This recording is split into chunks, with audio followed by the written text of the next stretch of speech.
안녕하세요. 저는 이비학원에서 대략 2달간 수강해서 2024학년도 연세대학교 융합과학공학부 ISE 국제계열에 최초 합격한 박입니다. 제가 연세대를 지원한 계기와 이비학원을 통한 면접, 준비 과정과 면접 시험을 치르는 도중 느낀 학원의 장점에 대해 설명하겠습니다. 1. 연세대학교 ISE에 지원한 계기. 타 대학에서 공대를 다니다가 반수를 한 상황에서 지원할 수 있는 대학을 알아보던 중 연세대의 교차 반영 비율이 저에게 유리하다는 점을 알게 되었지만 아쉽게도 공학 전공을 하기 위해서는 한 라인 더 낮은 대학의 공학 계열을 지원해야 하는 상황이었습니다. 그러던 중 저는 연세대 ISE에서는 공학 전공을 할 수 있다는 점을 알게 되었고 영어에 어느 정도 자신이 있어서 국제계열의 성격이 저와 잘 맞다고 생각했습니다. 2. 이비학원을 선택한 이유. 연세대 ISE에 합격 가능한 수능 점수는 있었지만 면접이라는 변수가 있어서 지원에 망설여졌습니다. 면접이 10% 비율을 차지해 적게 보일 수 있지만 진학사 점수 공개를 보면 과거 입시 결과 면접으로 뒤집어지는 경우가 상당히 많았다는 것을 확인했기 때문입니다.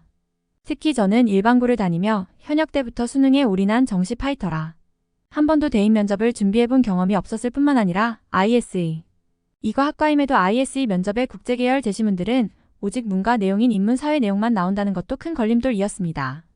그러던 중 이비학원에 대해 알게 되었고 이비학원이 연세대 국제계열 면접에 관해 많은 경험을 갖고 계신 선생님들과 수업체계를 갖추고 있다는 많은 ISE 선배님들의 후기를 보게 되었습니다.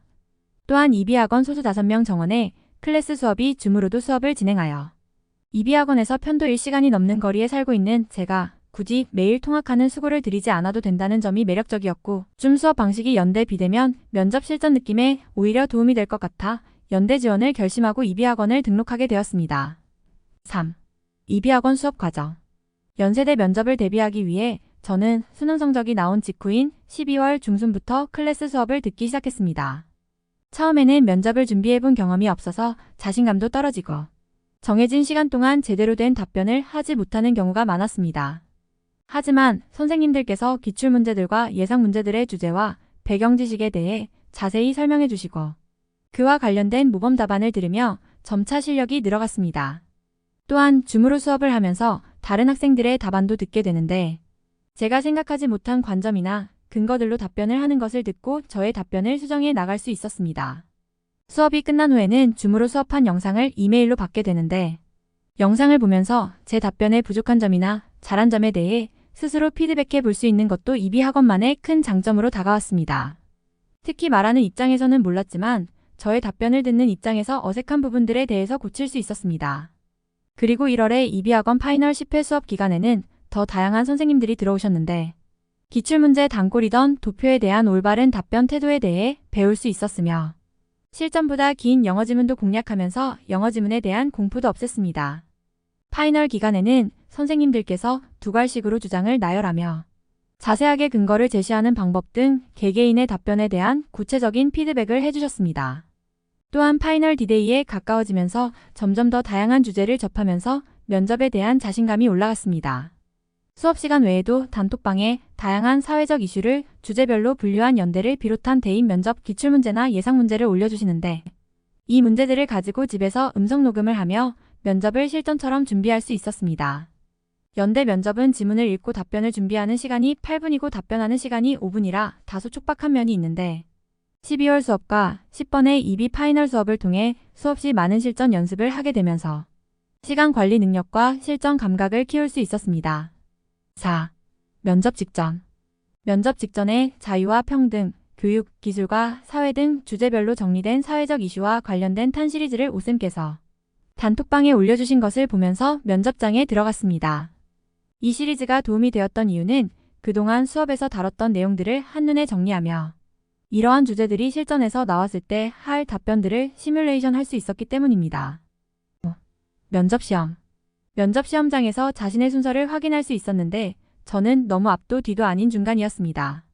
면접 대기장에서 전자기기 없이 시간이 상당히 남았는데 이 시간 동안 종이에 그동안 다룬 이슈들에 대해 복귀한 것을 메모하며 대기하였습니다. 면접장에 들어가면 태블릿 PC와 진행요원이 있는데 진행요원의 지시에 따라 태블릿 PC에 답변을 하며 시험을 치르면 되었습니다. 답변 준비 과정 중 도표 문제가 없다는 점이 약간 의아했지만 평소보다 긴 영어 지문의 경우 학원에서 더 긴 영어 지문을 가지고 연습했기에 당황하지 않고 답변을 준비할 수 있었습니다. 제시문 중 제시문가에 나온 디지털 파놉티콘에 관한 지문은 특히 반가웠던 것이 파놉티콘이 그동안 수업시간과 단톡방에서 자주 다룬 주제였기 때문입니다. 답변 과정 중 디지털 파놉티콘에 관한 지문가와 AI의 논리 전개 과정에서 발생 가능한 오류들에 관한 지문나 SNS가 활성화되며 보여지는 것에만 집중하는 세태에 대한 비판에 관한 지문다의 공통점과 차이점을 구술하는 질문 1의 경우 공통점과 차이점의 비율을 적절히 하라는 선생님들의 조언에 따라 비율을 조절하였으며 공통점으로는 기술 발전으로 발생하는 인간 사회에서의 폐해를 꼽아 이에 관해 구술하였습니다. 질문 1과 같이 공통점과 차이점을 구술하는 문제는 그동안 기출로 많이 나왔고 이에 대한 연습을 많이 했기에 특히 더 자신감 있게 답변할 수 있었습니다. 질문 2의 경우 자신을 드러내는 과정에서 디지털 파놉티콘에 처하게 되며 실제 사례로 중국 정부의 과도한 검열이나 구글이 개인의 사상, 취미, 가족관계 등 은밀한 정보까지 엿볼 수 있는 점을 들었습니다. 답변 과정 중에 떨리는 감정도 있었지만 그동안 면접 준비를 하며 알게 된 지식과 답변 태도를 바탕으로 5분 중 4분 55초를 채워 큰 실수 없이 답변을 마무리하고 후련한 마음으로 면접장에서 나올 수 있었습니다. 지금까지 EB학원을 통한 연대 면접 준비 과정과 면접 시험 중 겪었던 일에 관해 적어보았는데요. 연세대 융합과학공학부 합격이라는 기쁜 성과를 거두기까지 EB학원에서 도움을 주신 모든 선생님들께 강쌤, 김쌤, 오쌤, 배쌤, JP쌤 감사드리며 이 글을 읽게 되는 후배들이 꼭 연세대 국제계열에 꼭 합격하게 되길 응원합니다.